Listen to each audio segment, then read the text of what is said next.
What is going on, guys? In today's video I will show you the top 3 best Path of Exile 2 builds in 2025. So in this guide I will give you a quick overview of each setup, then I will explain what skill gems and upgrades should you focus on. Then as well we'll see what is the best gear and how to get it for both leveling and endgame. And then finally we will go over the passive tree, stats, your skill rotations, and even what Atlas passive should you use, so we would be able to get the highest damage possible and much more. If you are looking for any of these builds on the website, then click my link in this video's description or the pinned comment. So this setup is a new combo between the Spark Sorceress and the Cast Comet and the Time Freeze. Our build will rely on high spark crits rather than drowning them in hundreds of different sparks. This way our clear speed will be as good as any other sorceress, but against bosses is the place where we are going to shine. Our crit scaling will reach crazy levels of damage. Even if you don't one-shot the boss, then you will have about 13 to 14 seconds, plus 7 seconds and even 3 more additional seconds of the time stops in your disposal. So if you're ready to destroy enemies and pretty much one-shot the bosses, then this is the one for you. So let me show you the build, and for the main class we are going with the sorceress and our ascendancy is the chronomancer. Then for the first skill we have Time Freeze with the Wind Wave, Second Wind and Unbreakable. Then second we got the Time Snap with no support gems. Then next we got Temporal Rift with Ingenuity. Next we have Temporal Chains with the Cursed Ground, Encumbrance, Expanse, Magnified Effect and Ritualistic Curse. Then for the next one we have the Cast on Critical with the Comet, Spell Echo, Elemental Focus, Inspiration and the Concentrated Effect. Next we got Conductivity with the Heightened Curse and the Focus Curse. Next we got the Soul Offering with the Minion Mastery, Dance Maccabe and the Ablation. Next we have Frost Wall with the Icicle, Cold Mastery, Spell Cascade and the Cold Exposure. Next up we have the Archmage with the Clarity and the Lightning Mastery. And finally we are using the Spark with the Acceleration, Electrocute, Consider Casting, Arcane Surge and the Arcane Tempo. Most of this setup is structured around using our sparks for AoE and temporal chains with Time Freeze for the single target. So we use gems and skills that will support and increase their duration and damage, while the rest are powerful buffs and utility skills that usually get activated in the background. Next up we have our passive tree, and if you are interested in a full in-depth guide on how it works, then check out my beginner guide. So let's take a look at our setup, and we want to start at the spell damage node, and then go like this while taking all of these 3, so the raw power, practice science and the critical overload. Then now we keep on going until we get to the sudden escalation. Then from here again we keep going until the top and then take right. And then keep going until we get to the Whispers of the Doom, and then get both these lightning nodes.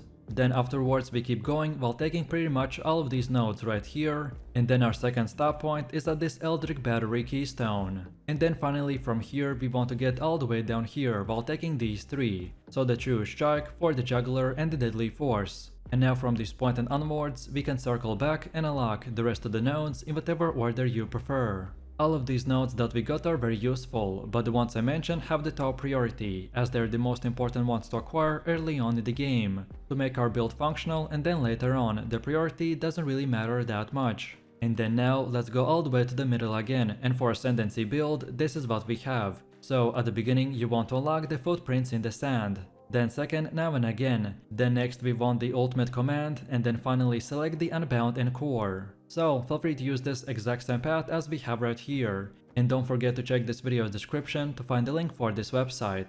And this should make it easier for you to follow the path. Next we have our gear. The weapon of our choice is the Siphoning Wand, and for the bonus stats we want to gain damage as extra lightning damage, increase spell damage, more to max mana, more levels to all cold spells, increased mana regen and critical hit chance. Then also we got an offhand called the Expert Plummet Focus with Energy Shield. And for more we want increased spell and lightning damage, max mana, more to intelligence and increased mana regen and critical hit chance to spells. Then also we have the second weapon set, which is very important for our build to fully function. So for the weapon we got the Rattling Scepter with the max mana, reduced attribute requirements and more levels of all minion skills. While for our offhand we got the Crest of the Artura Shield with increased armor and energy shield, more to intelligence, and increased mana regen and cooldown recovery. Then for helmet we have the Expert Feather Tiara with energy shield, and for more we got max energy shield, max mana and more to fire and cold resistance. Then for the chest we have the Expert Kate Raiment with energy shield. And for more we want increased mana regen and flask mana recovery, more to spirit and chaos and lightning resistance. Then for the belt we have the plate belt with more to armor, max mana and cold and fire resistance. Then for gloves we got the expert Sombre gloves with energy shield. And for more we want max energy shield, max mana and more to critical damage bonus. Then for boots we're using the expert feather sandals with energy shield. And for more we need increased movement speed, max energy shield and max mana. Then for our first ring we got the amethyst ring with the chaos resistance. And for more we want increased lightning damage, max mana, increased cast speed and mana regen. While for the second one we have the breach ring with increased cold and lightning damage, max mana, increased cast speed and increased mana regen rate. And then finally for amulet we have the solar amulet with more to spirit. And for bonus stats we want max mana, more to spirit and increased mana regen.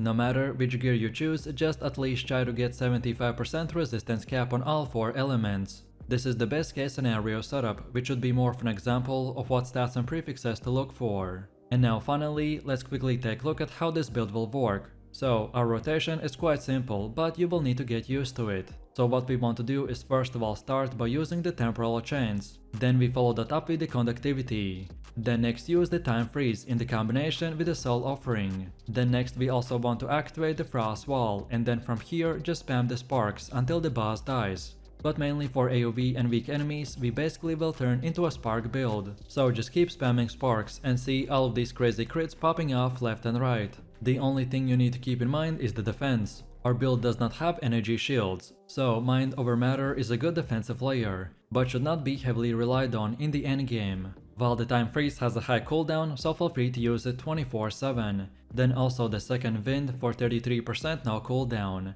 And then the time snap reset will allow you to use the time freeze continuously in the combat. Overall, if you can master these skills, then you will become unkillable with very high DPS output at the same time. So this is an endgame build that utilizes the power of the attribute stacking to increase its performance. Our main goal is to stack as much strength, dexterity and intelligence as possible, to then scale it with our unique items such as the Pillar of the God and the Hand of Wisdom and the Action. One of the best things about our setup is that all it needs to function at the start is the Pillar of the Caged God, which is pretty affordable on a budget, but then later on we can scale it incredibly high with each unique item and massive power upgrades and much more. Our main playstyle will revolve around using the Tempest Flurry in the combination with the Charged Staff that can hit multiple times and create lightning shockwaves. If you want to zoom through the maps insanely fast while destroying anything and everyone that crosses your path, then this is the one for you. So let me show you the build, and for the main class, I have chosen to go with the mercenary, and our ascendancy is the Gambling Legionnaire. Then for the first skill we have the Tempest Flurry with the support gems such as the Martial Tempo, Inspiration, Glacianation and the Ice Bite.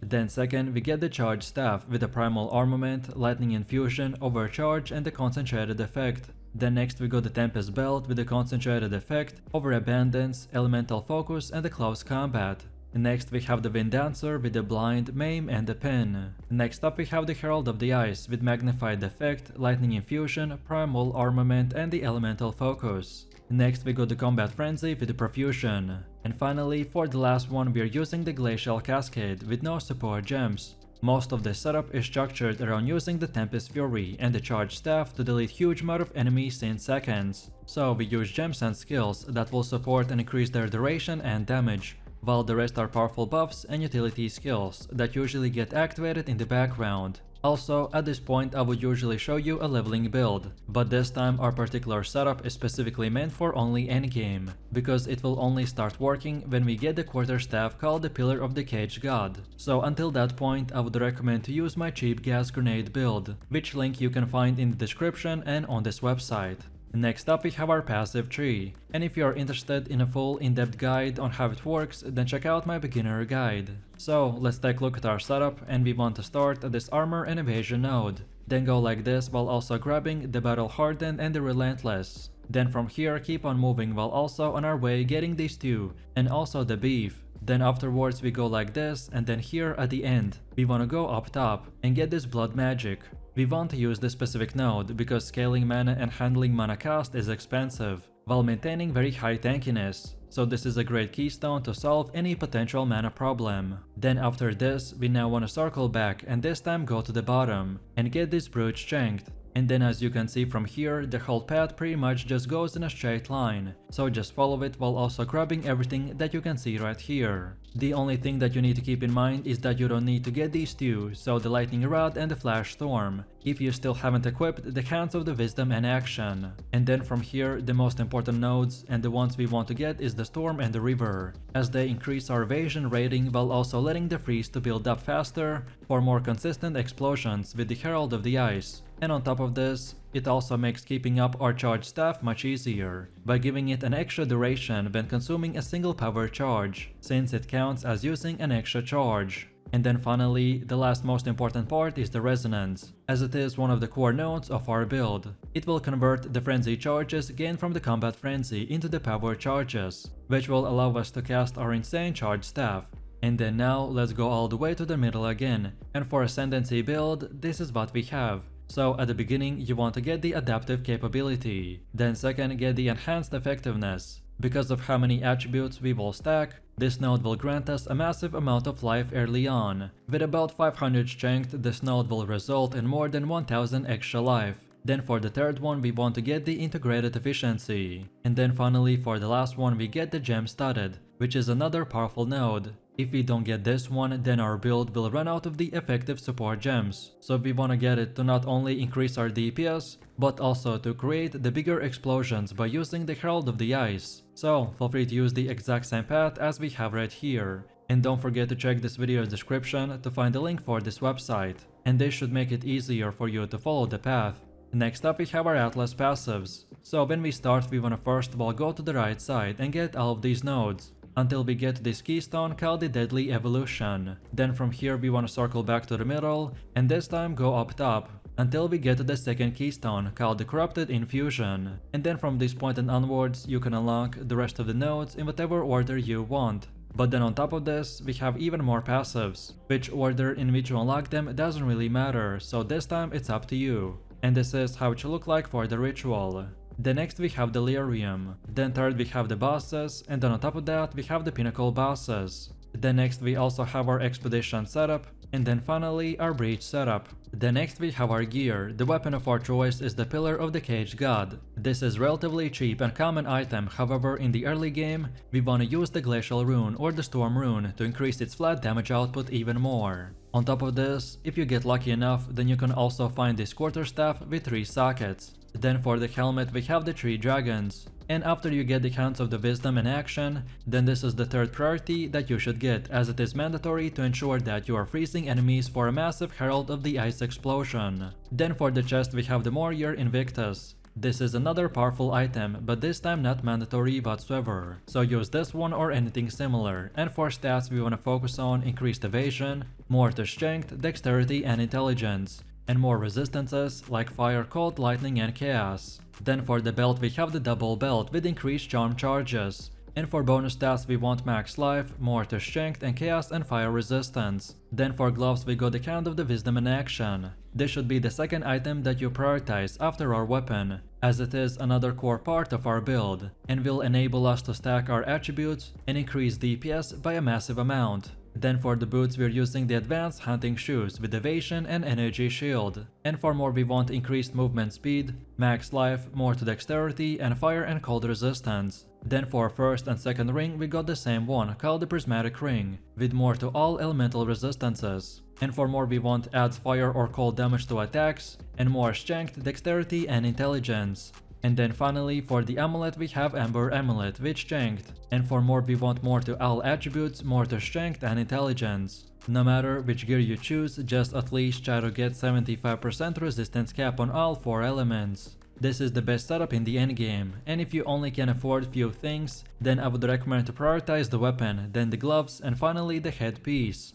And now finally, let's quickly take a look at how this build will work. So for maps and AoV farming, we simply want to spam our Tempest Flurry while making sure to maintain the charge staff for as long as possible. However, then for single targets and boss fights, we want to start by attacking with the Tempest Flurry to generate combo stacks. So then we use our Tempest Belt and then continue attacking with the Tempest Flurry. This combo will freeze the bell and generate a power charge. So then afterwards we use our power charge by casting the charge staff. So then once the charge staff is active, we want to continue attacking the target with the Tempest Fury and replace the Tempest Bell whenever it goes down. This is for sure the best Pathfinder build that pretty much just runs insanely fast and throws out freeze bottles at your enemies that explode through hundreds of targets and one-shots them in split seconds. We are going to be doing about 5 million DPS with a fully maximized gear, and we are also going to be perma-freezing mobs and pinnacle bosses, which will give us a very easy playstyle as we won't have to worry about the enemies too much. Also, for our defense, we are stacking as much energy shield as possible, which will give us anywhere from 8 to 15,000 shields. Overall, this build excels in both clearing and boss fights, and all that we will need to focus on is boosting our survivability and managing flask charges effectively. So let me show you the build, and for the main class, I have chosen to go with the Ranger and our ascendancy is the Pathfinder. Then for the first skill, we have the Shattering Concoction with the support gems such as the Scatter Shot, Martial Tempo, Cold Mastery and the Super Critical. Then second, we got the Escape Shot with no support gems.